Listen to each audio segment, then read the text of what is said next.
queria primeiro dar boas-vindas a todas que estão nos assistindo.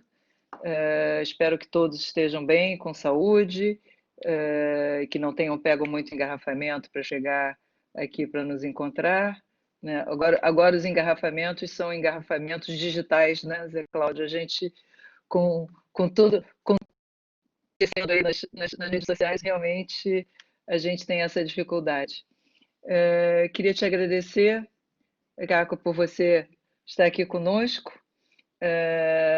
Para quem não conhece o Zé Cláudio Securato, ele é o fundador e o CEO de São Paulo, o criador do LIT, e eu sempre o apresentei, há 3 anos que eu apresento o Zé Cláudio como uma pessoa de muita coragem, né? E hoje coragem é um dos temas do nosso papo de hoje, que é uma das grandes características da Terra 2, né?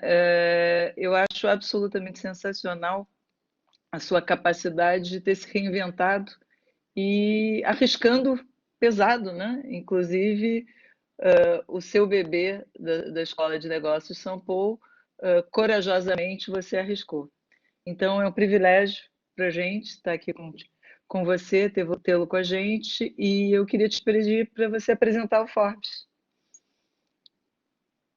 Boa noite, Para quem Cris. ainda não conhece, se é que seja possível que alguém não conheça o Forbes, né? É verdade, é verdade.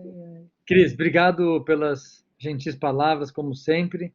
É um prazer imenso estar com você e com todo o grupo, toda a comunidade, né, de executivas que gira em torno da BPW. Eu acho que eu não perderia esse encontro por nada. Eu acho que vão ter diversos ganhos. Quero aprender muito nessa conversa agora com o Forbes, né? Mas, atendendo o seu pedido, eu gosto de apresentar o Forbes de 2 formas, né? Primeiro, eu acho que ele tem um currículo acadêmico, né, muito sólido, muito forte, né? Como médico psiquiatra e psicanalista, pela, pelos 2 doutorados, né, que ele tem, ainda mais hoje pensando que, né, tem muita gente que diz que tem doutorado, mas não tem, né? Não podemos perder, né, a infeliz piada, né, mas para não dizer a tragédia, né, que é esse episódio agora com o nosso, talvez, ministro da Educação, mas o Forbes tem 2 doutorados concluídos, tem uma passagem muito forte na sua formação na França, né, onde ele estudou com Jacques Lacan, sem sombra de dúvida, um, um, um pensador muito, um expoente muito forte, alguém que certamente ajudou a construir, tem parte da construção da figura do Forbes de hoje, né? O Forbes é autor de diversos livros, né, um deles com o prêmio Jabuti, né, são livros que variam muito com relação aos temas e intensidades, mas temas sempre muito profundos, sempre muito relevantes, né? Tem um que eu me arrisquei a ler, né, que é Inconsciente e Responsabilidade, que inclusive, né, é o livro que foi agraciado com o Jabuti, né, com o prêmio Jabuti. É um livro muito interessante, muito profundo. Eu não achei um livro tão fácil de ler, já comentei isso com o Forbes, né? Para um profissional não da área. Mas o que eu mais gosto de falar sobre o Forbes, de fato, é sobre a capacidade de transmitir a todos nós uma compreensão do que é efetivamente a mudança de mundo, né? Eu acho que de 10 em 10 eventos que todos nós aqui frequentamos, a gente sabe que a gente ouve que o mundo mudou. E as pessoas que realizar, né, qual é a mudança de mundo. E efetivamente eu nunca achei um arcabouço teórico completo, né, e entre aspas, né, a prova de bala, ou seja, que você pudesse questionar, e ao invés de você achar pontos fracos, você sai fortalecido, como todas as teorias que o professor e o Dr. George Forbes defende e que ele formulou. Por isso que eu e muitos consideramos o Forbes, um dos maiores pensadores do Brasil, né? Eu tive o privilégio de, ao longo dessa pandemia, entrevistar o Forbes por 4 oportunidades, em 4 webinars que nós fizemos, sobre o tema, né, Terra 2, e fico muito feliz, Forbes, de ver você agora nesse ambiente para a gente falar de um detalhe, um recorte de Terra 2 que eu acho que vai ser sensacional, pelas perguntas que a gente já recebeu, e estou louco para ouvir as perguntas que a Cris Achê tem para te fazer. Então, bem-vindo. E, Cris, eu devolvo a palavra para você para a gente poder começar. Boa noite, pessoal, de novo. Obrigado. Boa noite, Zé Cláudio. Eu vou tomar a palavra da Cris, porque a Cris está com problemas técnicos. Ela não está, no momento, no ar. Eu acho que a ventania que está dando em alguns locais, inclusive aqui onde eu estou, pode estar trazendo alguns probleminhas técnicos. Mas eu queria agradecer muitíssimo mais uma vez a você, Zé Cláudio, o prazer de trabalhar na São Paulo, de estar fazendo esse projeto junto com você na São Paulo, o prazer de estar com o Cristiane Achê, a nossa Cris, que resolveu ir para o Rio de Janeiro e agora não sei se perdeu ou na linha vermelha ou na linha amarela, que a gente não está localizando. E realmente é um prazer imenso de estar com todo mundo que está nos assistindo, a grande maioria mulheres. É um tema que as toca diretamente, que é o feminino. E realmente, como você disse, é um detalhe dentro do conjunto dos webinars que a gente andou fazendo desde que começou a pandemia. Então, é isso. Como é que a gente faz agora? Agora a gente começa a conversar e daqui a pouco a Cris se junta com a gente. E eu vou fazer a parte mais fácil, né, que assim, eu imagino que muitas pessoas conheçam bastante já do seu trabalho, mas eu queria ou revisar ou apresentar de forma mais sucinta um pouco do que é Terra 1 e do que é Terra 2, né? E eu acho que principalmente falando um pouco sobre a questão da horizontalidade versus verticalidade, que eu acho que ajuda muito a entender a mudança entre esses dois mundos. Cris voltou. Tudo bem, Cris? Tudo ótimo. Tá. Eu dei uma voltinha entre a linha vermelha e a linha amarela. Gostei Então das você, opções que você você me ouviu. deu. Ai, ai. Bom, então eu vou responder essa primeira pergunta do Zé Cláudio, uma localização da mudança de Terra 1 para Terra 2, e especialmente dando maior valor à verticalidade e horizontalidade, porque isso vai nos facilitar. Se a gente compreende isso nos facilita muito a gente poder discutir por que o mundo anterior estava mais para o masculino, por que o mundo atual está mais para o feminino.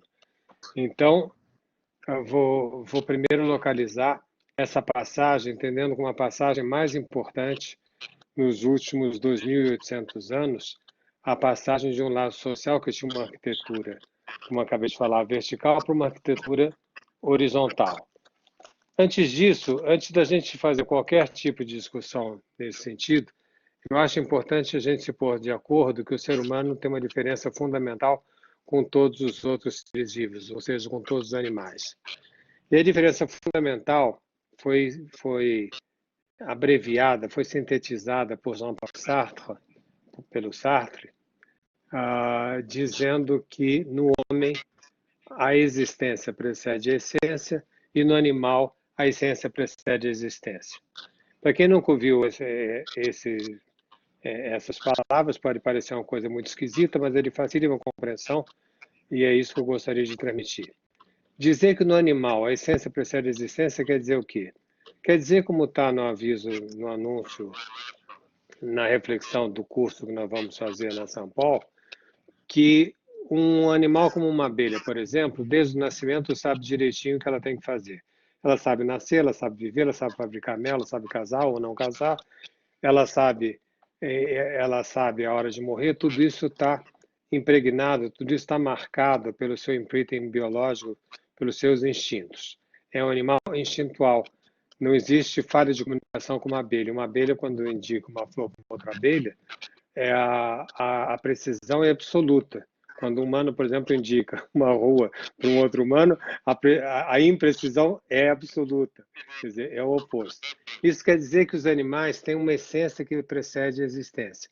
É uma vantagem para eles, porque eles não duvidam, não fazem congresso, não fazem discussão, e é uma profunda desvantagem, porque quando você tem uma essência marcada biológica, você não tem nenhuma criatividade, você tem a reprodução do mesmo.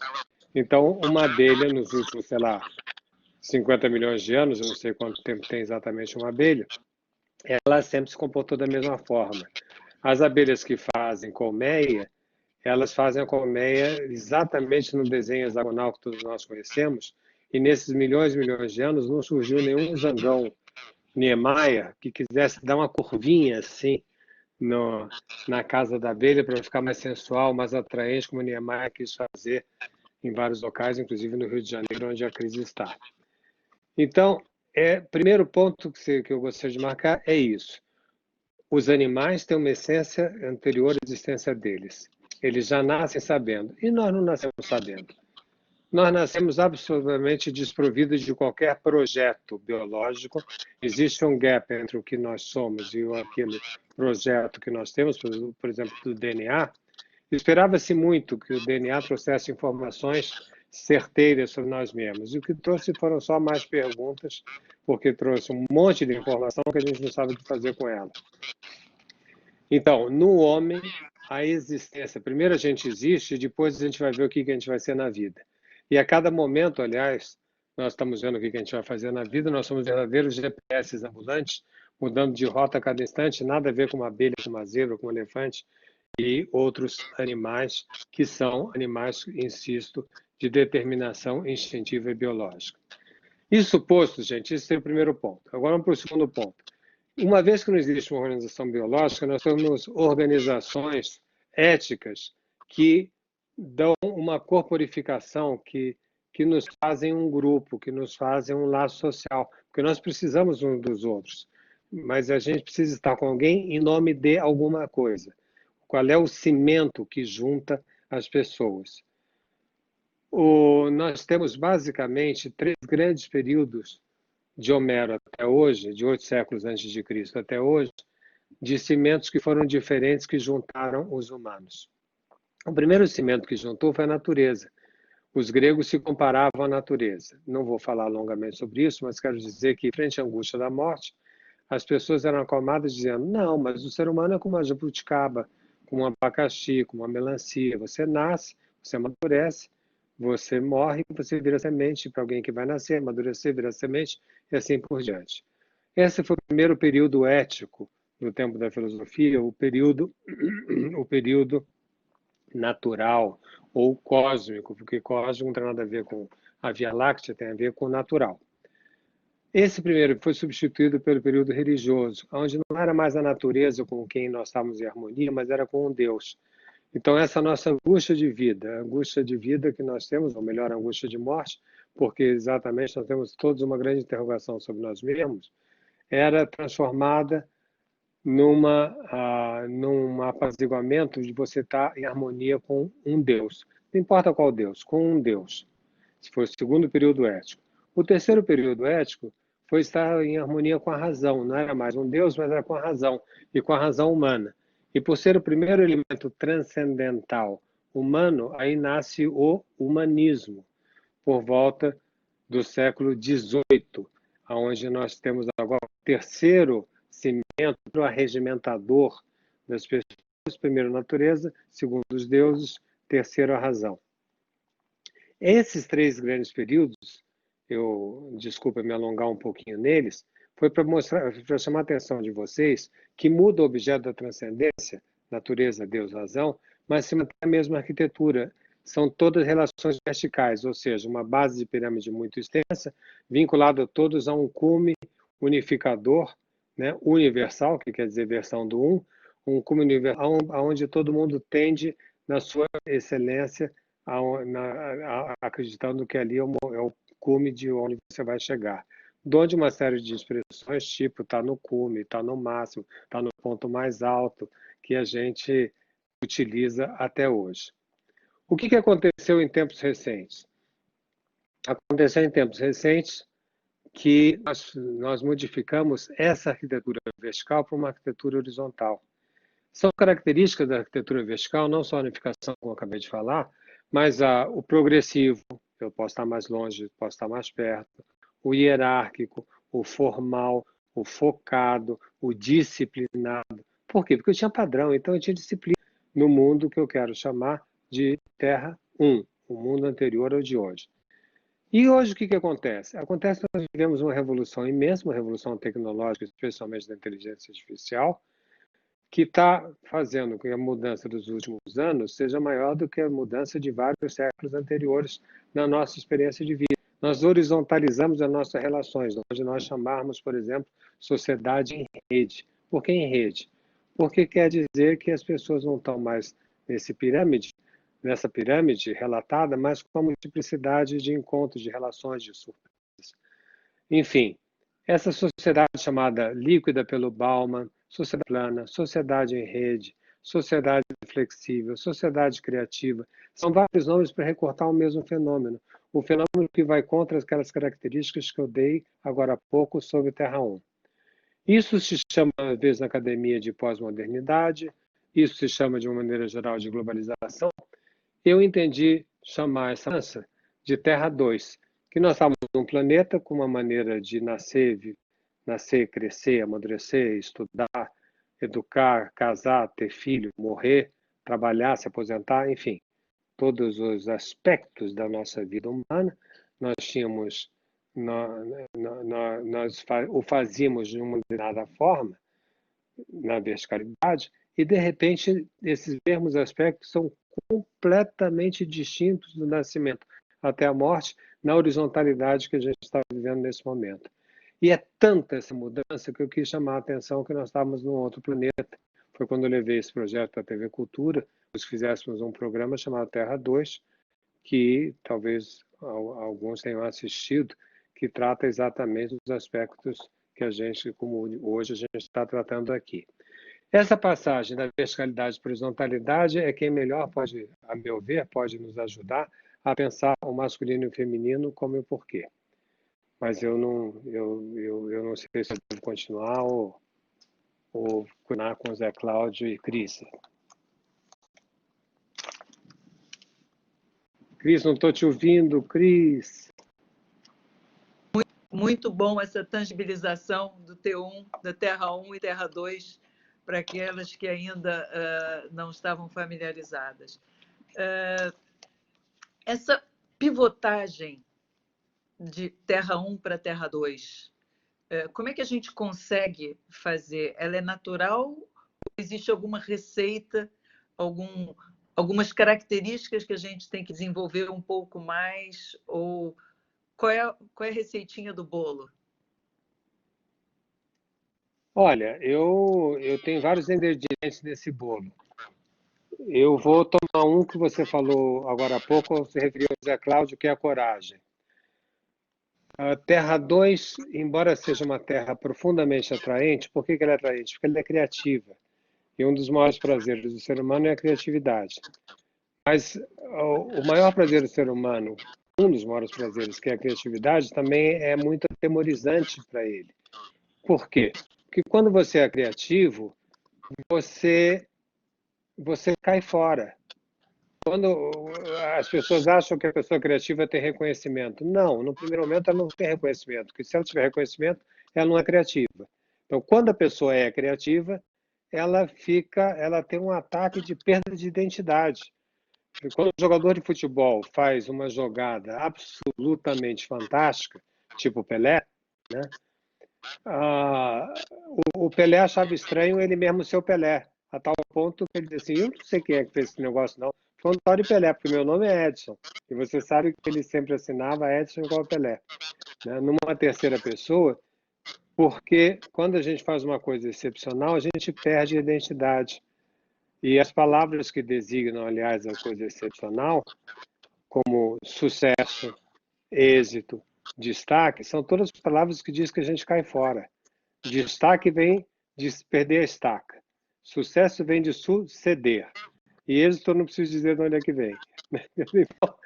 Então, e são todas masculinas, né, Forbes? sucesso, destaque são... Ufa! Né? Então, quando você pergunta sobre essa passagem, Terra 2 teve um momento de uma grande alegria das pessoas se sentirem, oba, liberou geral, agora eu vou poder fazer uma série de coisas. Não é bem que liberou geral, não. É que deixou de ter disciplinas coletivas, mas aumentou a responsabilidade pessoal. E as pessoas têm um certo pânico, uma certa covardia frente à responsabilidade, como você falava no começo. Porque na terra anterior, como era uma terra disciplinada, você sempre podia dizer, frente, inclusive, a pior coisa, os assassinos nazistas. Não existe, do meu ponto de vista, pior exemplo do excremento humano do que um assassino nazista. No entanto, eles perguntados em Nuremberg se eles eram culpados ou não, eles diziam que não eram culpados, porque eles estavam cumprindo ordens. Porque na disciplina a culpa vai para o outro. Não, a responsabilidade vai para o outro. Quando você tem uma sociedade múltipla, uma sociedade horizontal, colaborativa, diversa, reticular, como Terra 2, aí você tem menos disciplina, mas você tem aumento de responsabilidade. E aí você tem as opções, que como é uma terra de opções, de múltiplas variáveis, dado que não tem um padrão único, quando você escolhe uma coisa entre 10, a única certeza que você tem é perder um 9.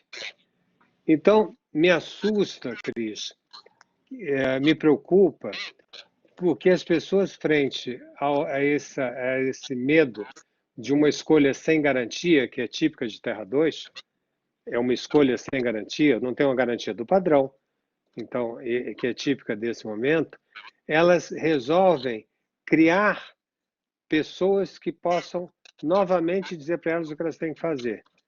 E você tem dois tipos de elementos desses na sociedade.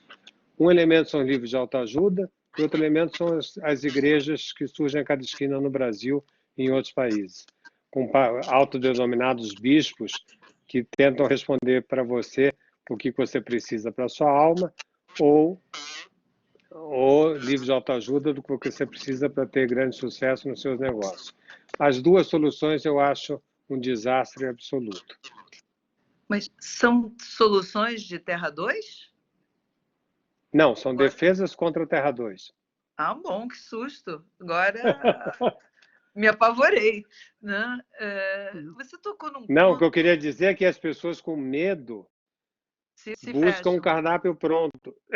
E aí buscam, por exemplo, os livros de autoajuda. E a hierarquia e aquela necessidade da hierarquia que você não precisa pensar, né? Você faz o que os outros mandam e, com isso, se desresponsabiliza de uma forma muito, muito sensível. Um dos livros mais famosos do mundo alude a isso em título, Discurso da Servidão Voluntária, do Lavoisier. Só o título já é primoroso, né? Quer dizer, nós buscamos a servidão voluntariamente, não obrigatória. Mas e aí, Cris? Desculpa, te interrompi. Não. Você estava comentando, né, que uma das grandes características da Terra 2 é toda a parte de interdependência, de redes, etc. Isso gera uma necessidade de confiança também, né? Está sendo pautado eminentemente em algumas características de confiança. Você imagina isso de uma forma mais feminina, mais masculina? Qual é a tua visão sobre isso? O quanto a confiança é importante nessa Terra 2? O principal afeto de Terra 2, mesmo que eu nunca tenha pensado nisso e estiver aqui conosco agora, eu posso fazer a pergunta. Pense um minuto, qual seria o afeto de uma sociedade, de um laço social horizontal? Qual é o afeto por excelência horizontal? É a amizade. A amizade é o grande afeto que responde a uma sociedade horizontal. Aí a pessoa vai dizer, não, mas a pessoa vai dizer assim, não, mas já era assim. Não era, não. Em Terra 1, por exemplo, quando você indicava uma pessoa, um amigo seu, para uma empresa, para ter um cargo numa empresa onde você trabalhasse, por exemplo, você tinha que se desculpar. Você dizia assim, olha, eu estou indicando o Manuel, o cara é incrível por causa disso, daquilo. Não é porque é meu amigo, porque havia um medo, né? Aquilo que é da ordem do amigo, do subjetivo, do não provado, né? Que eu não posso provar, eu desconfiava, porque era um mundo de provas. Já no mundo atual, eu posso indicar, olha, eu estou indicando a Silvia para tal coisa, e além do mais, ela é minha amiga. Quer dizer, há uma inclusão em Terra 2 de uma razão sensível. Terra 1 tem uma razão ascética. Por que eu digo ascética? Ascética porque ela acha que a subjetividade contamina. Então, são os números que provam. Os números frios provariam a excelência de Marias e Josés. Enquanto em Terra 1 é uma razão sensível.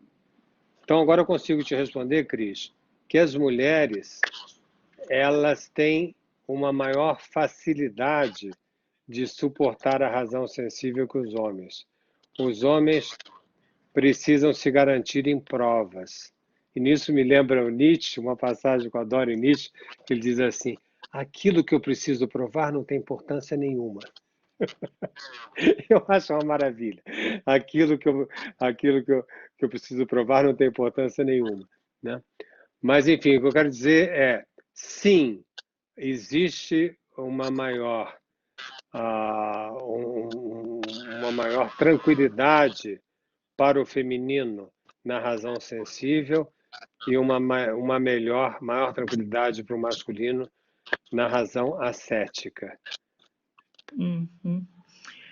Perfeito. É engraçado, eu estava vendo numa fala sua, você gosta muito de citar Terra 1, Aristóteles, que ele dizia que a mulher era, por natureza, inferior ao homem, né? Era difícil esse espaço. Isso eu não citei, não.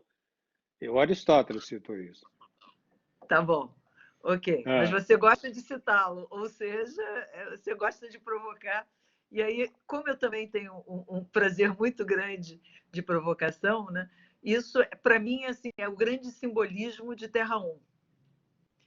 Agora, nós estamos entrando em Terra 2.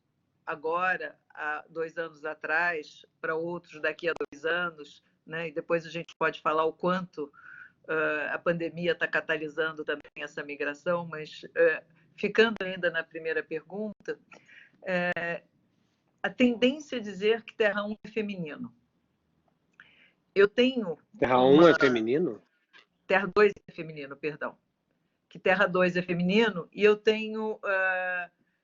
eu não digo que seja da mulher. Para mim, Terra 2 é feminino pelas características do feminino, que hoje, por acaso, quem as tem são as mulheres.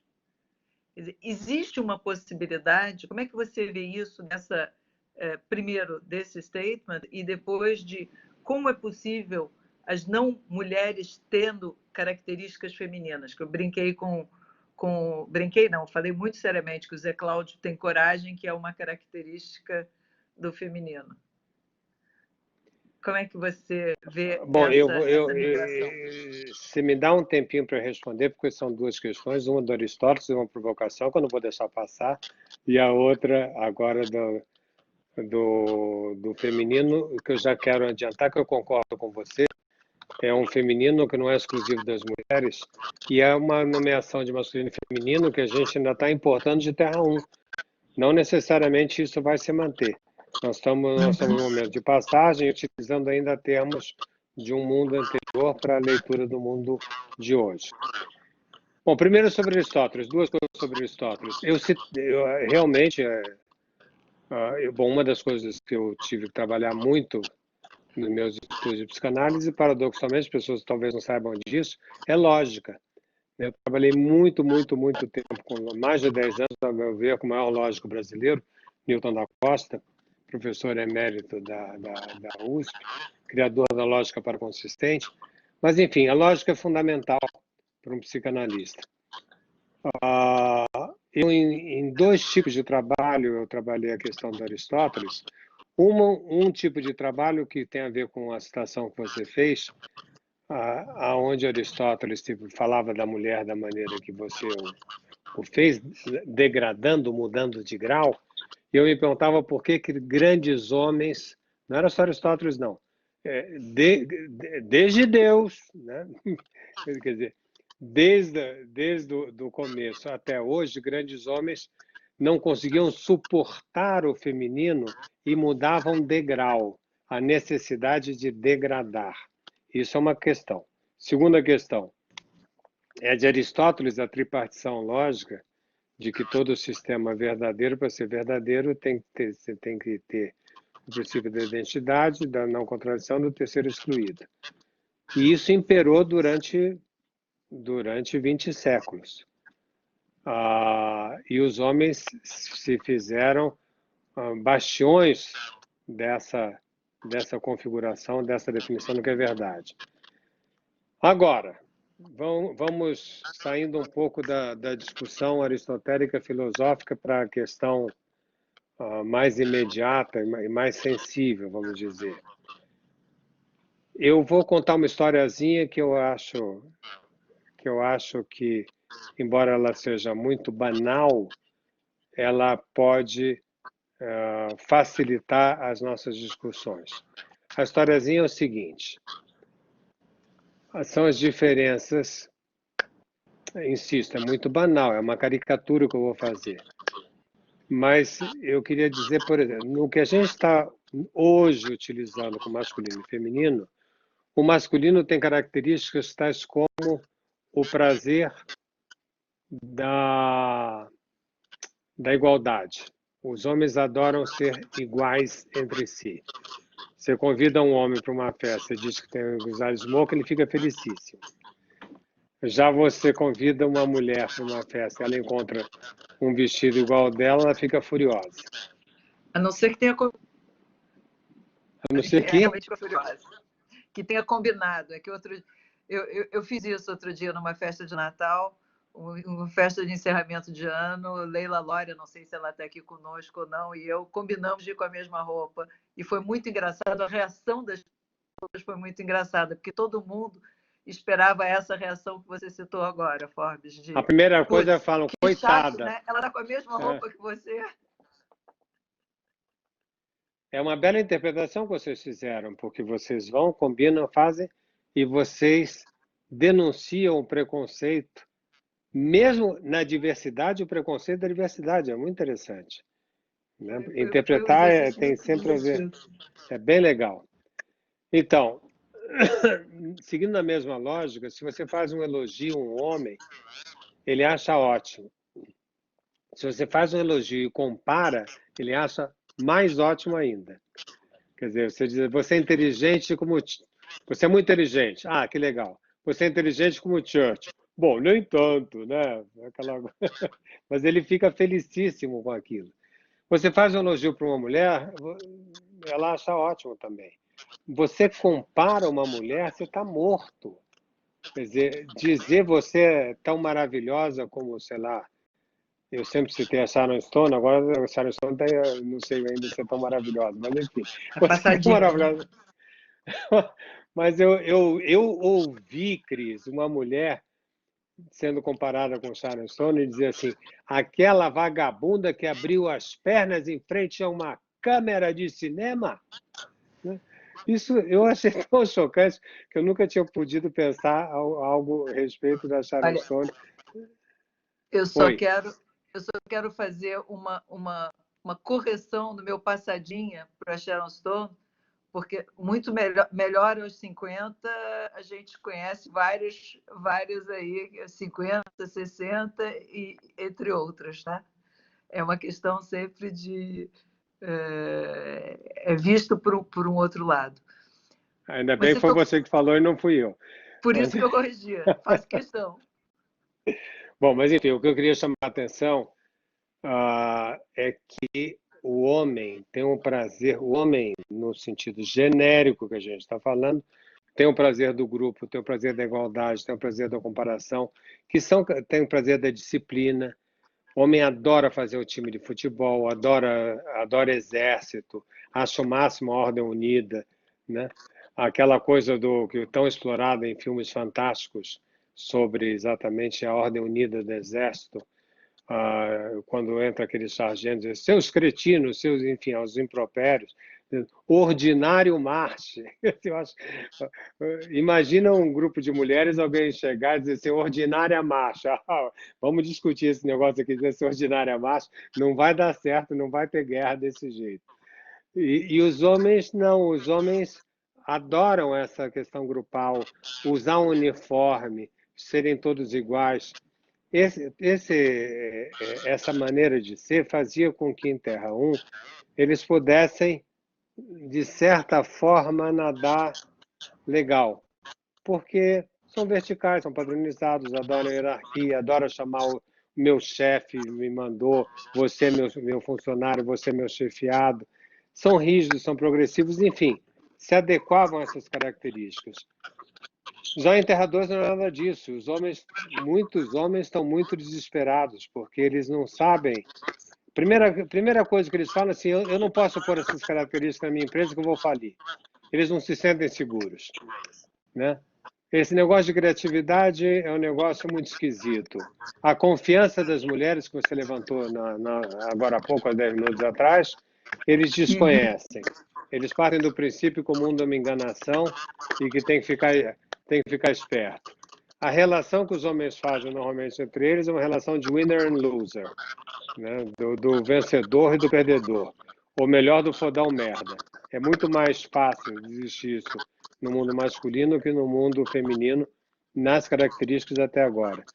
Então, isso são algumas dos elementos, Cris, que me fazem dizer que, nesse momento, as mulheres podem nadar melhor que os homens, desde que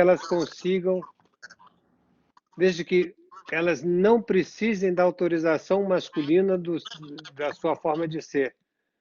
O mais louco disso é quando as mulheres conseguem fazer uma carreira, fazer uma coisa ultra bacana e quererem legitimar nos padrões masculinos. Aí errou tudo, aí ficou tudo ruim. E são muitas que fazem isso.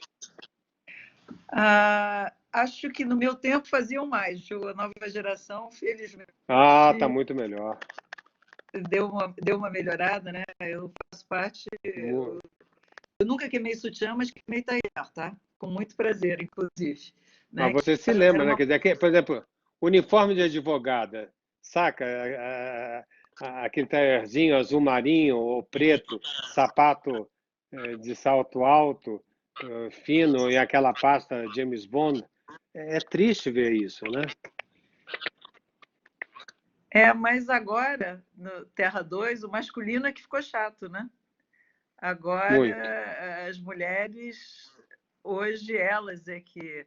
Estava conversando com a Andréa Bisca, ela estava comentando dos filhos. Agora, as meninas é que escolhem os rapazes. É uma mudança totalmente de postura, né? As mulheres trabalhando, tendo suas maneiras de viver, elas não dependem mais de absolutamente nada. Então, houve uma inversão aí de papel. E aí é difícil, né, entender um pouco como é que... Deve ser difícil ser homem hoje, né? Nesse sentido, sim. Nesse sentido, sim. São características que a maior parte dos homens tem dificuldade de encarar. E eles estão fazendo muitas empresas sofrerem, aliás, exatamente por isso. Você vê, por exemplo, o nosso amigo, estou falando do ponto de vista abstrato, Jorge Paulo Lemann, quando ele se dá conta e faz crítica da própria história dele, dizendo que ele virou um dinossauro, uma coisa assim. Eu não sei qual foi o animal que ele escolheu. Foi dinossauro? Foi dinossauro. Né? E ficou insistindo numa forma de fazer profundamente Terra 1. E que agora ele se diz, bom, estou mudando. E parabéns a ele, que veio a público dizer isso e está ajudando, está inclusive colaborando para que eu dê isso como exemplo. Mas tem vários que não chegaram a esse ponto dessa autocrítica, não. E estão insistindo que o mundo continuará a ser como dantes era. Você acha que isso é uma autocrítica ou um ato de humildade?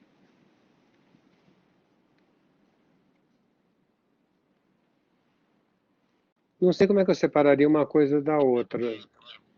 Não sei, para uma pessoa que tem um poder econômico do Jorge Paulo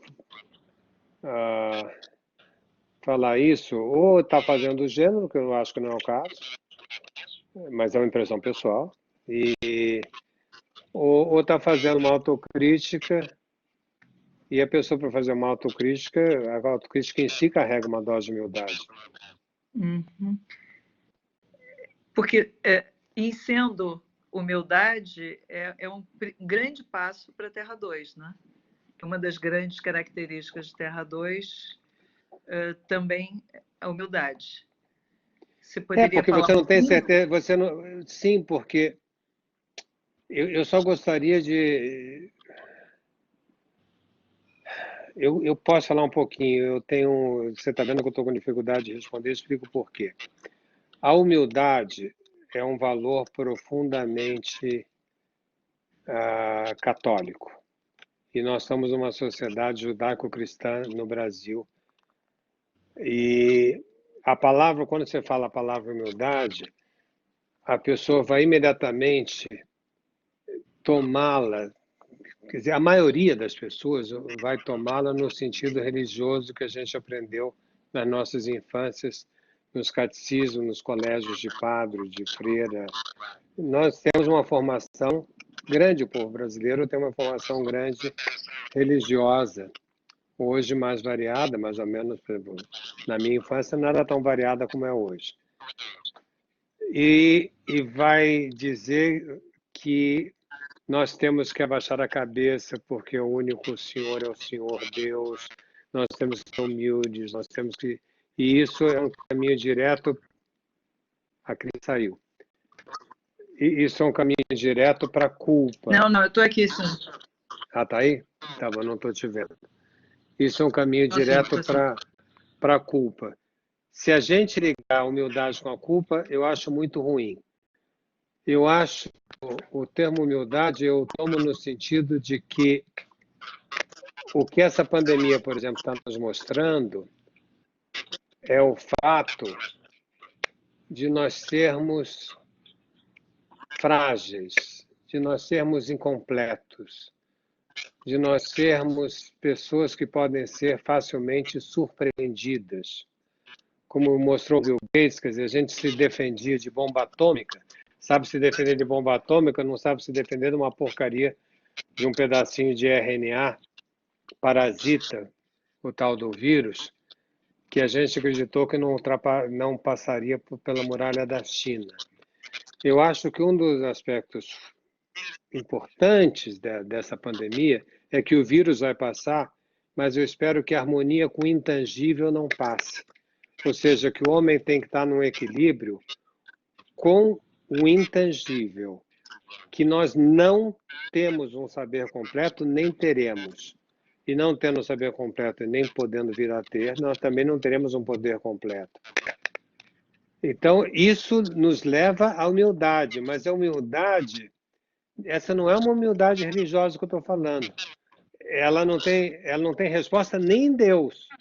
Quer dizer, ela é um intangível que eu tenho que modificar a minha forma de viver no sentido de que todas as minhas ações tenham em si essa noção da incompletude, portanto, do eventual, da surpresa, do acaso, do subjetivo, do sensível, características que o feminino lida melhor até hoje do que o masculino.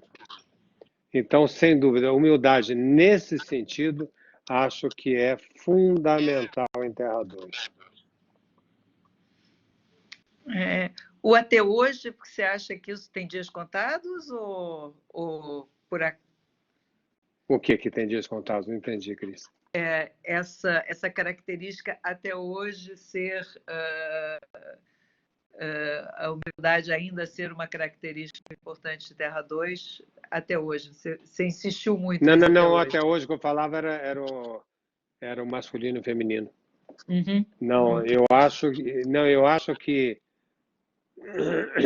os nossos governantes mostraram que eles estavam totalmente ligados em Terra 1, fazendo políticas locais quando o mundo é global, fazendo antevisões de segurança, não sabendo a multiplicidade daquilo que pode nos ocorrer, e que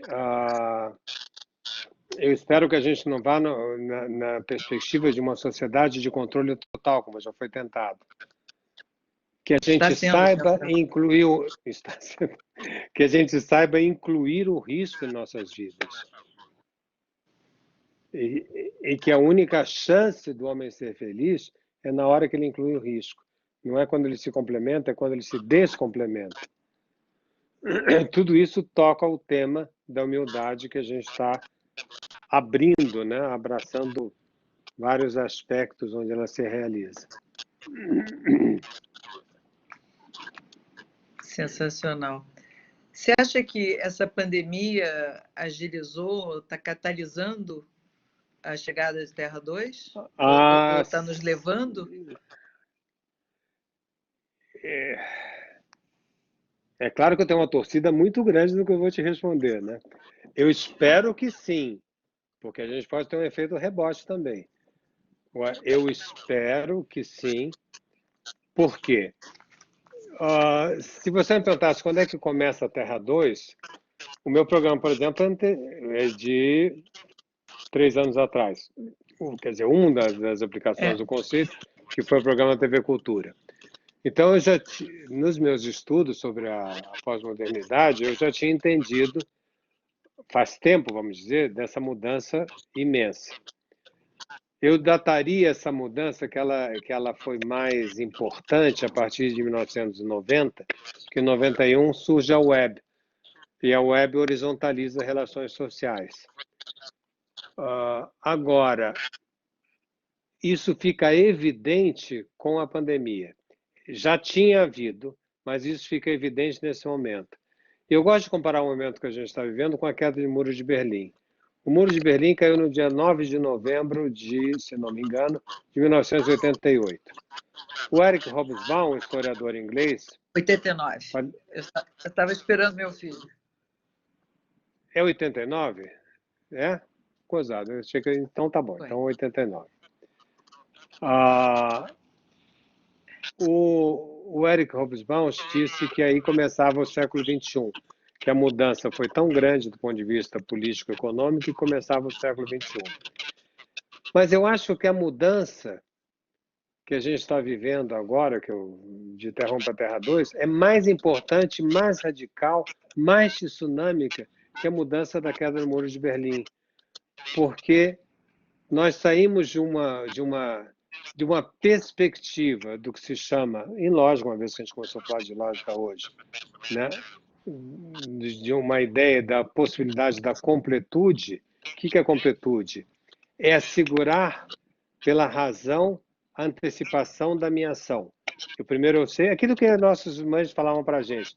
Menino, né? Ou menina, pensa antes de fazer, para errar menos, né? E hoje em dia, você tem uma ação anterior ao pensamento, não porque você seja apressado, é que o pensamento não dá conta de todas as ações que não são necessárias. A mais evidente, Cris, é o amor, né? Quer dizer, desde quando o pensamento dá uma razão ao amor? Desde nunca. Porque quando você diz eu te amo para alguém, você não sabe explicar o porquê você ama. Você só sabe explicar quem você não ama. Aí você diz, não gosto daquele cara por causa disso, aquilo, você pode até falar. Mas é difícil quando você está amando alguém, DR nunca dá certo porque você não consegue transformar o amor em palavras. As palavras escapam frente ao amor. Então, Cris, eu acho que essa mudança veio para ficar se nós formos seduzidos pela beleza da chance da humanidade fazer um verdadeiro movimento de renascimento, que foi a quebra. Nós estamos num reset, né? Nós tínhamos uma maneira de funcionar vertical que alto, ficou para trás, nós estamos resetando.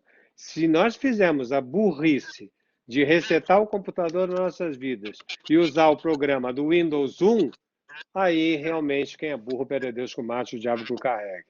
Quer dizer, porque será muito triste ver isso.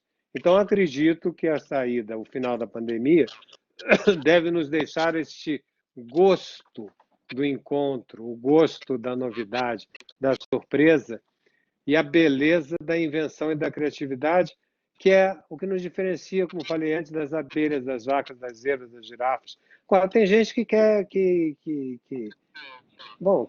quer ficar abelhando na vida, macaqueando a vida, mas eu espero que não seja a maioria.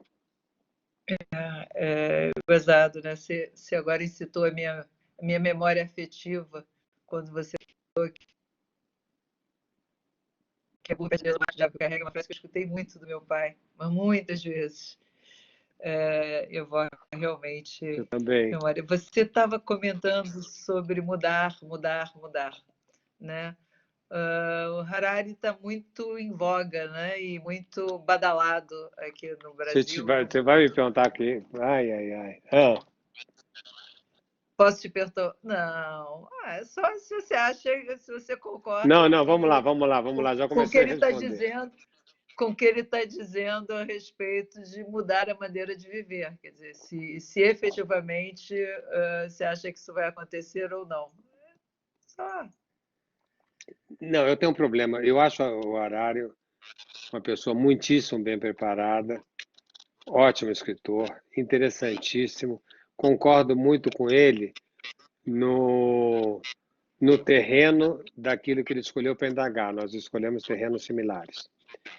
A indagação dele, a pesquisa dele vai sobre pontos que são, para mim e para outros cientistas das humanidades, muito importantes, muito fundamentais. E ele teve o brilho de fazer livros que trouxeram indagações para um imenso número de pessoas que não tinham sido tocadas até então. Sim. E ele tem esse mérito fantástico. Mas, agora veio mais. Ele termina, especialmente, estamos lembrando por Deus, ele Sim. tem um credo, do meu ponto de vista, ele faz um reducionismo biológico que me afasta muito do pensamento dele. Quando ele acha que a ciência vai dar resposta para elementos como eu acabei de tratar com você, como o amor, por exemplo, e que o amor é uma equação química que nós poderemos, em poucos anos, manipular, eu me distancio muito dessa posição dele, porque é uma posição, como eu estava falando, de uma completude em última instância. Então, não sei se te respondi. Acho ótimo por um lado, discordo das conclusões dele. Não, respondeu sim. Eu queria pegar agora trazer para a gente uma pergunta da Thaís Blanco. Né? A Thaís perguntou se nós entendemos que Terra 2 como um mundo mais evoluído e mais diverso. Partindo dessa premissa, ele não deveria contemplar e valorizar as diferentes características femininas e masculinas? Sabemos que é difícil aceitarmos o diferente, mas evoluir não é justamente conseguirmos valorizar aquilo que nos é muito diferente e aprendemos com esse processo? Na opinião da Thaís, a gente deveria colocar nossa energia em aprendermos a lidar com as diferenças. O que você acha disso, Forbes? Acho, Thaís, que como eu falei... bom, vou responder 3 pontos. Primeiro, ela disse que é mais evoluído. Eu não sei se é mais evoluído Terra 2, porque evoluído já é um critério de valoração, ser mais evoluído como antes fosse mais primitivo, eu tenho dúvida. É claro que para nós é mais evoluído, mas no longo da história são formas diferentes de responder a impasses. Ou seja, como cientista das humanidades, eu reflito as mudanças.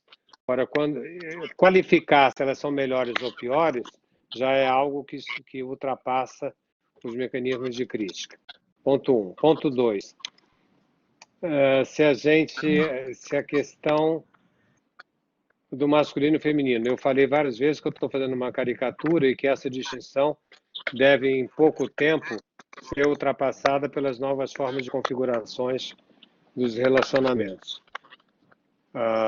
E o terceiro aspecto é o aspecto que eu concordo plenamente com a Thaís, da possibilidade de suportar a diversidade. O que eu quero dizer com isso? Eu quero dizer que Terra 2, na medida em que ela não tem padrão, ela promove a singularidade. Eu quero insistir um pouco no termo. Ela promove a singularidade, não tanto a individualidade, como normalmente as pessoas falam, ou a particularidade. Quando você fala que a promoção da particularidade é uma parte de um todo. Enquanto a singularidade é uma exclusividade, é aquilo que está fora. Está fora, está excluso. E o que você já tocou, Cris, na questão da amizade, na questão da humildade, na questão da rede social, nós necessariamente teremos que ser tolerantes às singularidades, porque não é nem por uma ideia, de novo, religiosa, que eu tenho que amar o meu próximo. Aliás, é bom lembrar sempre que amar o próximo nessa frase é sempre o distante, né? Quer dizer, amar o próximo, na verdade, é o distante. Mas, enfim, fecha esse comentário, que seria uma questão interessante até de ver. Mas, enfim, eu acho, Thaís, que necessariamente, para a pessoa sobreviver, até narcisicamente, ela só pode ser narcísica, no pior do exemplo que eu possa dar, se ela respeitar a diferença do outro, porque senão nem isso ela vai conseguir ser. Então, o respeito à diferença é fundamental para a sobrevivência de cada um. Bom, ótima pergunta. Eu estou um pouco, Ana, eu estou um pouco preocupada que eu não estou vendo perguntas no... será que tem algum bloqueio? Porque não é habitual, esse grupo é extremissimamente perguntador e não ter nada no chat, estou achando um pouco estranho. Depois dá uma verificada se tecnicamente está tendo algum bloqueio. Estão dizendo, eu estou recebendo alguns WhatsApps que o chat está em off. Eu tirei e coloquei de novo, mas é estranho, né? Porque todo mundo estava conseguindo comentar. Agora está entrando, beleza. Então, ótimo. Vamos lá. Eu estava achando estranho, porque eu conheço muito afetivamente, eu conheço o meu gado, né? Então, essa comunidade é uma comunidade extremamente perguntadeira, né? Então, eu estava realmente preocupada. Vamos lá. A Estela Vilares está perguntando: o feminino tende a remeter à noção de fragilidade, notadamente por conta do físico. Como você vê a questão da fragilidade, vulnerabilidade em épocas de Guerra 2, e principalmente pós-pandemia? A questão do físico foi muito utilizada como a fragilidade da mulher, a potência do homem, em tempos especialmente braçais, onde existia uma diferença biológica na formação muscular masculino e feminino, da relação hormonal, das gravidezes, etc. Não é bem o caso hoje em dia. Não é bem o caso hoje em dia, onde a sociedade está longe de ser aquela dos músculos, da mecânica, etc. O que eu acho é que a mulher ela tem um convívio muito mais interessante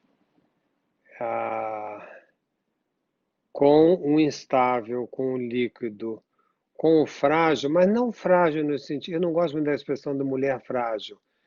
Eu diria frágil no sentido de um cristal, que o cristal é frágil, da essência de um material, que não é menor que o outro porque é frágil, é da sua característica. Quer dizer, o laço social, quando ele é montado hoje em dia, nas relações próximas, como eu já falei, por exemplo, na relação de um amor sem explicação, que é um novo tipo de amor muito atual, que não é um amor terceirizado, eu estou com você por causa do seu pai, da sua mãe, da herança dos filhos, etc. Mas assim, eu estou com você porque eu quero estar com você. Isso faz um laço social mais frágil, até no sentido de Vinícius, por exemplo, né? Que o amor não é eterno, posto que é chama. Então, nesse amor que não é eterno, posto que é chama, eu diria sim, é mais frágil e a mulher suporta isso melhor. O homem quer sempre mais garantias. O homem vive querendo garantia. Se não fossem as mulheres, o homem estava no TACAP até hoje. Ele adora troféu, ele adora reconhecimentos, ele adora ir receber prêmio em grandes festas, ele fica garboso, ele se pavoneia, né? É engraçado o gordinho engravatado suando, com todo respeito, mas suando no colarinho, né? E com cara de menino recebendo diploma de honra ao mérito no terceiro ano primário, quando tem 60 anos hoje em dia. Enfim, se frágil for nesse sentido, Estela, acho que sim. Acho que a mulher tem mais facilidade que o homem. Vamos continuando aqui com as perguntas. A Cláudia Amucha está te parabenizando pela sessão, e tudo que passar por virtude depende do reconhecimento do outro. Não fala para o analista parabenizando a sessão, porque ele acha que é sessão analítica, hein? E vai cobrar depois, hein? Com isso, acaba sendo reconhecido pela situação de convívio. Qual a visão... Peraí, me perdi, Cris, me perdi. Qual é a pergunta da Cláudia? Deixa eu anotar. É que eu fiz brincadeira, vamos lá. Tudo que se passa por virtude depende do reconhecimento do outro. E, com isso, acaba sendo reconhecida pela situação de convívio. Qual sua visão no contexto de Terra 2?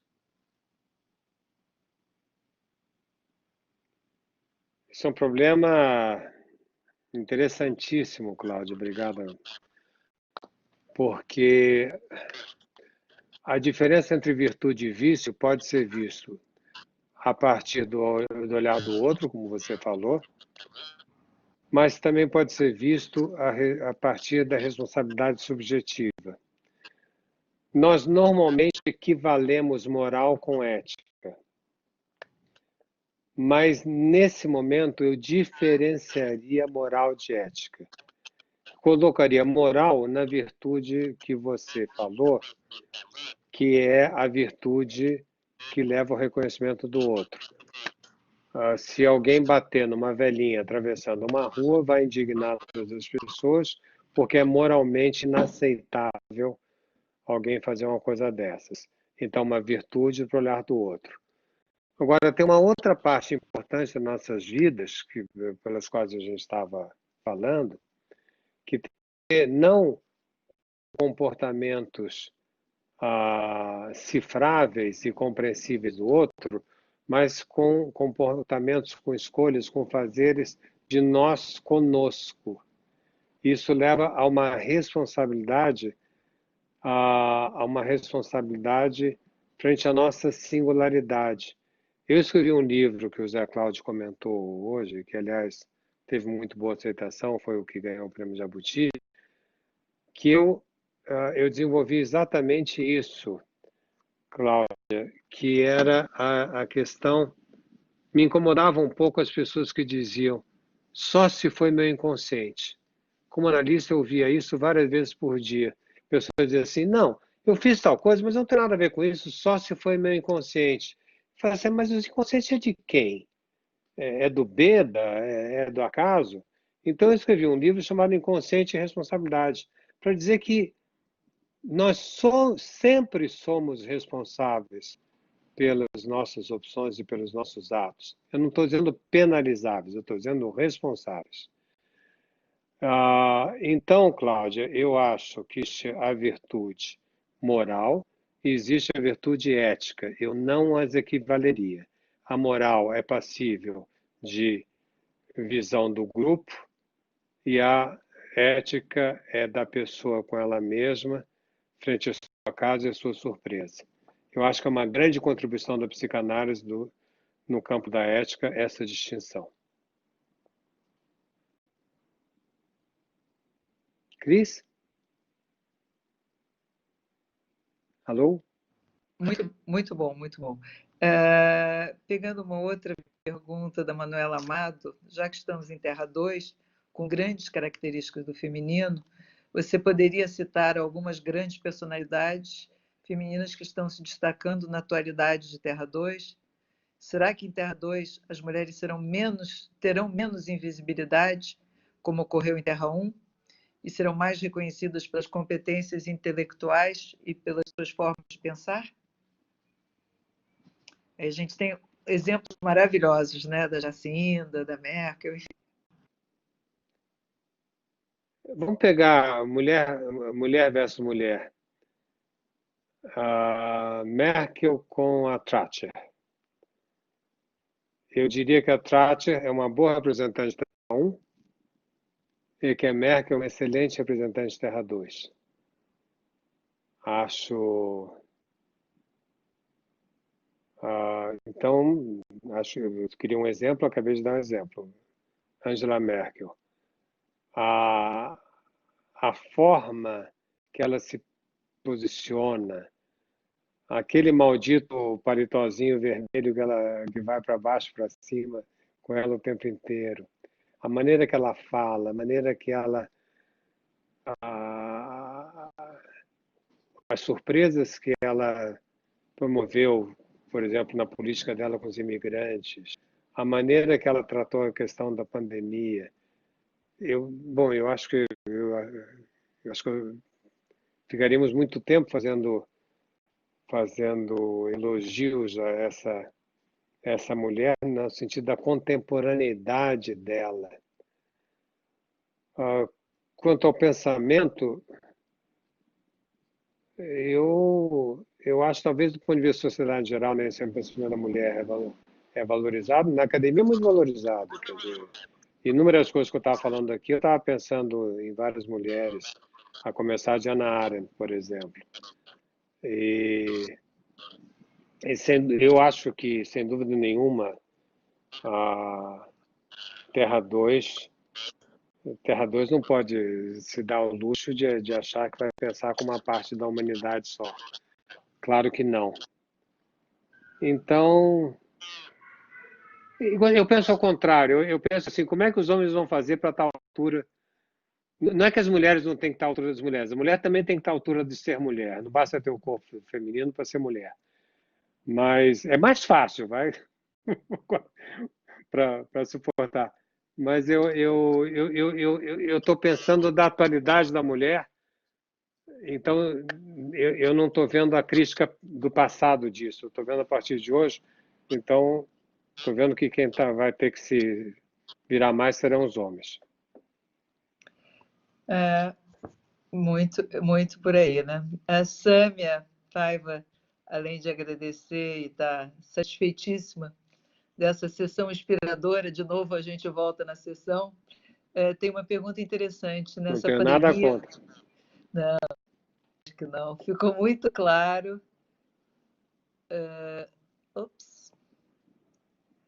Nessa pandemia... Opa, deu uma mexida aqui muito grande no meu. Eu vou pegar uma outra pergunta, tá? Desculpe, Sâmia. Não, apareceu. Nessa pandemia, muito claro a necessidade da razão sensível. Se você tivesse que escolher uma única competência que toda liderança deve ter no Terra 2, qual seria? Paixão.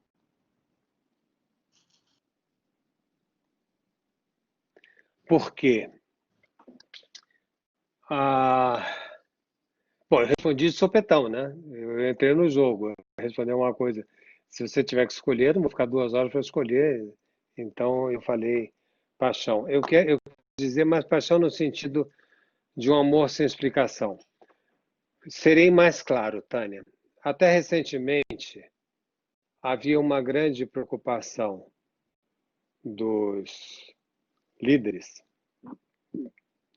de justificar a sua ação, entendendo que não justificar a sua ação seria uma desonestidade, inclusive. Os mecanismos de compliance que foram colocados nas empresas, especialmente depois da Lava Jato, do meu ponto de vista, são risíveis, porque ou eles engessam completamente a empresa. Eu estudei, por exemplo, os mecanismos de compliance que foram postos na Odebrecht. Escrevi um artigo sobre isso na minha coluna do HSM. Depois, se alguém quiser, eu posso mandar. E aonde eu aqui manda eu fiz sim, a gente poder... Manda sim, desculpe interromper, Forbes, manda porque a gente pode estudar numa reflexão aí de compliance, na aula de compliance do nosso programa. Que legal. Do LPW. Manda sim, por favor. Que legal. Eu estudei realmente as regras de compliance da Odebrecht, mas eles estão querendo jogar para inglês ver, né? Porque se isso daqui for feito, não vai ter mais a empresa. E se vai ter a empresa, isso não vai ser feito. Então parece confessionário quando a gente é menino, que a gente fazia tudo que vinha pela cabeça, aí era obrigado a confessar, você se lembra? Então tem que confessar. Então a gente ia lá confessar e dizer, padre, eu pequei por causa disso, disso, disso. Então, meu filho, reza 3 Ave Marias, 3 Pai Nossos, uma Salve Rainha. Salve Rainha era complicado, é longa a tal da Salve Rainha. Mas aí saía de lá, então, Ave Maria, amém. Eu rezava as 3 Ave Marias, 3 Pai Nossos, uma Salve Rainha, e saía para a rua para fazer o quê? Para pecar de novo, é evidente, né? Quer dizer, se você já aprendeu como é que você se desculpa, você tira a culpa de si mesmo, chega lá, fala para a pessoa e resolve no sacramento da confissão, não é verdade? Então, transformaram, a meu ver, o mecanismo de compliance em confessionários laicos, onde você faz coisas semelhantes, e infernizaram a vida das empresas com isso. Então, eu acho interessante o líder de hoje saber que liderar é tomar decisão, muitas vezes suportando ser mal compreendido. Insisto, liderar é tomar decisão sabendo que poderá ser mal compreendido. Porque mal compreendido é a primeira reação que a pessoa tem frente ao líder quando o líder faz alguma coisa que ela não gosta ou que ela não entende. Imediatamente, você não vai achar que aquilo é feito porque o líder não consegue explicar, porque toda decisão é arbitrária. Insisto, toda decisão é arbitrária, não totalitária, estou falando arbitrária. Arbitrária quer dizer, é uma decisão que eu justifico uma parte dela, eu não justifico ela totalmente. E o que é que justifica? Justifica eu estar querendo tomar essa decisão, né? Então, não é totalitário, eu insisto mais uma vez. Eu estou falando isso muito rapidamente, já se aproximando do final da nossa conversa. Eu gostaria, em um outro dia, eu respondo para a Tânia isso mais longamente, mas eu quero dizer que quando eu disse que o líder é a paixão, porque a paixão é a afirmação de um credo, é a afirmação de um compromisso que não cabe explicação. Um líder tem que suportar ser mal incompreendido pelos seus liderados. Um pai, uma mãe tem que suportar ser mal compreendido pelos seus filhos. Com algum belo momento vai dizer, eu não gosto de você. E tem que suportar. Não mata ninguém, de repente, um filho dizer, eu não gosto de você. Um professor tem que suportar o aluno dizer, eu detesto você, o pior professor do mundo. Porque o processo de liderar, especialmente em Terra 2, tem uma carga de aposta, de risco, de escolha, de responsabilidade subjetiva e singular que não é compreensível no primeiro momento.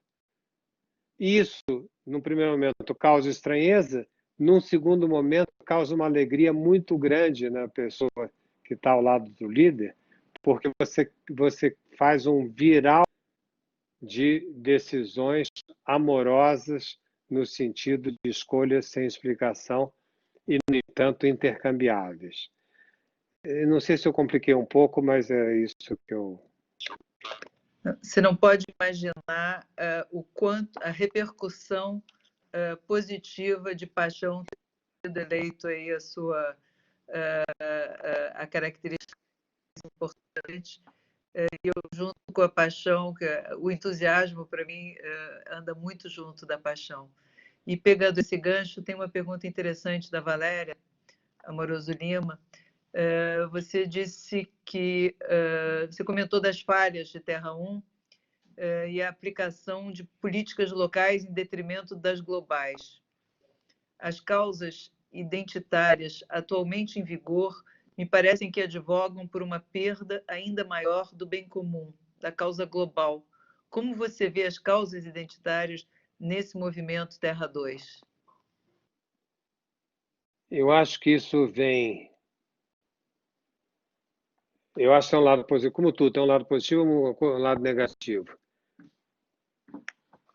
Tem um lado que a gente pode sair de grandes racismos que o mundo tinha e, paradoxalmente, a globalização pode gerar inúmeros novos racismos, inúmeros novos guetos, inúmeras novas exclusividades e criarmos sociedades de pequenos grupos distantes, cada vez mais. E se isso acontecer, nós vamos reproduzir em nível grupal os mecanismos de exclusão que a gente conheceu em Terra 1, dizendo o meu clube é melhor que o seu, o meu grupo, eu mereço mais vantagens que você e por aí vai. Eu acho que nós vamos ter que mostrar ao mundo que a civilização, isso é Freud agora. Freud, em Futuro de uma Ilusão, nos seus 2 livros que ele trata disso, Futuro de Ilusão e Mais Tarde na Civilização, ele compara, não com os termos que eu vou utilizar, mas é como se a civilização é o imposto que cada um de nós paga, em nome que você paga algo seu e você espera uma retribuição por parte da civilização porque você pagou, você doou para os outros, né? Por exemplo, você teve que se segurar na sua exigência de que eu quero isso já e agora. Não, você vai ter que entrar na fila, você vai ter que... Não vai ser agora, não vai ser dessa maneira, eu não posso te dar a melancia, mas você vai comer um melão, enfim, você tem que entrar numa negociação, né, da civilização. E ela é boa enquanto aquilo que a civilização me institui é, no mínimo, equivalente àquilo que eu paguei. É o imposto do meu desejo que eu paguei para o conjunto humano. Então, eu quero isso de volta. Eu quero descobrir o legal que é estar junto de cada um de vocês. Então, isso é bacana. Agora, inúmeras sociedades, em algum momento, fazem um privilégio de alguns frente à pertinência de todos. Nesse momento, como a gente tem um equilíbrio frágil, como foi falado em questão anterior, né, a mudança da relação de amizade para a relação, para a convulsão social, pode ser dada muito rapidamente, como a gente, aliás, está verificando nesse momento com a crise dos Estados Unidos. Né? Isso pode criar virais muito perigosos, muito rápidos. Eu espero que virais, como a gente acabou de ver no caso do racismo americano, que iluminou o racismo mundial, que a gente fique mais atento, a Cris falou em humildade, quer dizer, mais atento à responsabilidade de cada um, tomar para si a responsabilidade de cada um, do lado social. Você não tem que ser politicamente correto porque fizeram uma tabela do que você pode falar, não pode falar. Tem um quê de, a meu ver, um pouco questionável se o L'Oréal tem que tirar o nome blanchissant, embranquecedor, ou sei lá o que. Eu acho que é arriscado, pode cair um pouco no ridículo fazer certos tipos de atividades desse tipo. Eu acho que a gente não tem que ser politicamente correto como se houver um novo normal. Detesto essa palavra, novo normal. Aliás, o meu próximo artigo no HSM exatamente vai ser o novo anormal. Eles já estão querendo fazer um novo normal da maneira que cada um vai ter que ser em Terra 2. Pelo amor de Deus, né? Quer dizer, temos a chance da variabilidade, vai de novo pôr todo mundo dentro da caixa. Nossa, eu me perdi na resposta. A necessidade que você tinha comentado anteriormente, né? Eu preciso do outro. Eu ia fazer uma última perguntinha de saideira, mas da Marli Parra sobre os dilemas éticos de Terra 2, mas eu acho que a gente vai ter que deixar para o próximo capítulo, porque vai ser difícil em 3 minutos você concluir, o Zé Cláudio se despedir, eu me despedir e você falar dos dilemas éticos de Terra 2. O que você acha? Olha, eu acho que o que eu podia falar em 3 minutos... Eu acho que o que eu podia falar da ética de Terra 2, para falar em 3 minutos, eu repetiria. Quer dizer, eu já disse que não, então eu vou falar uma coisinha nova sobre a ética de Terra 2. É um aspecto só sobre a ética de Terra 2 que eu vou abordar. Terra 2 tem uma ética, os habitantes de Terra 2, como vão se deparar com um mundo incompleto, frente a seus desejos, não tendo uma resposta completa, eles vão ter que inventar uma resposta. Cada pessoa vai ter que inventar uma resposta. Em seguida, tem que se responsabilizar por a resposta que inventou e fazer passá-la no mundo. São 2 elementos, invenção e responsabilidade, que, aliás, fazem a palavra ir. Invenção, responsabilidade. Alguém diz, mas o que é isso? É muito etéreo. Não é nada etéreo, é o que faz qualquer artista. Já dei exemplo várias vezes, dou mais uma vez. Van Gogh viu um girassol que ninguém viu.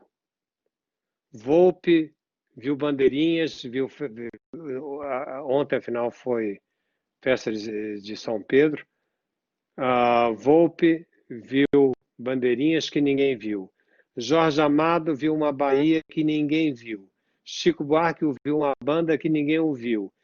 E nós estamos atravessados por essas pessoas. Quando Jorge Amado escreve Capitães de Areia, ou da Areia, né? Hoje em dia não é possível você passar pelo porto de Salvador e não ver aqueles meninos e dizer Capitães da Areia, né? Por quê? Porque ele inventou algo que foram os livros dele que construíram uma narrativa da Bahia, né? E nós compramos isso, ele se responsabilizou de nos mostrar isso. Então, a ética do artista é uma ética de inventar algo, de se arriscar, invenção, como Van Gogh, e de pô-la no mundo, se responsabilizar. Então, esta, a meu ver, é o principal exemplo da ética de Terra 2. Se nós vamos ter os dons de talento de Chico Buarque de Holanda, de Jorge Amado, de Van Gogh, né? Ou de Alfredo Volpi, eu não sei. Mas a postura do ato do artista de inventar e mostrar a sua invenção, todos nós teremos que ter se quisermos sobreviver em Terra. Pronto. Não, perfeito. Eu só vou pedir agora para o Zé Cláudio, para você, as últimas palavras, para a gente ficar aqui no horário. E a gente... Não vai ser para gerar PIB, né, Zé Cláudio? Normalmente eu encerro os eventos para gerar PIB, mas é para gerar convivência com seus familiares, etc. Então, 1 minutinho de fechamento de cada um, por gentileza. Bom, eu deixo o Zé Carlos por último, sendo ele... Não, imagina. É 1 minuto só, Zé Cláudio. Eu queria agradecer essa conversa, agradecer muito a interlocução com você, Cris, que as provocações, quero lembrar que provocar quer dizer fazer falar. Você me fez falar para burro. Analista normalmente é um bicho mais silencioso. Eu falei um tempão. Agradecer muito o pessoal todo que ficou esse tempo grande com a gente. É muito tempo online. O online normalmente é uma coisa mais curta. A gente ficou um tempão aqui discutindo. Eu adorei as perguntas, a oportunidade de me fazerem pensar, de me esclarecer e me forçar mais a esclarecer esses conceitos e da maneira que eu entendo que a gente possa fazer a melhor pragmática deles. Então, muitíssimo obrigado. Obrigado, Cris. Obrigado, Zé Cláudio. Obrigado, São Paulo. E obrigado a todos vocês que estavam com a gente até agora. Kis, eu também quero só fazer um agradecimento rápido. Quer dizer que eu adorei as perguntas, eu estava aqui no chat lendo todas elas e estava lendo as perguntas que a gente recebeu antes.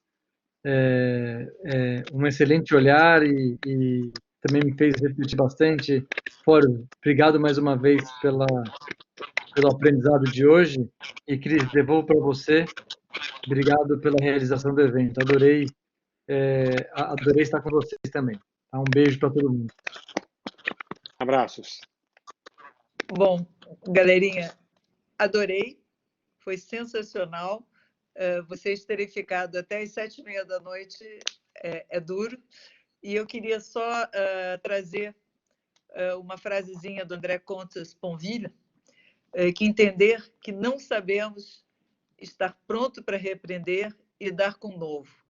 É isso que vai nos levar para a Terra 2, é isso que vai nos levar para um futuro, um bom futuro para nós, para as nossas famílias, para as nossas empresas, para os nossos países. E vamos tranquilas todas e até porque pelo Ibope vamos ter outros, viu? Maior prazer. Beijo para todos Beijos. e uma boa noite, tá? Boa noite. Tchau, gente. Boa noite, pessoal.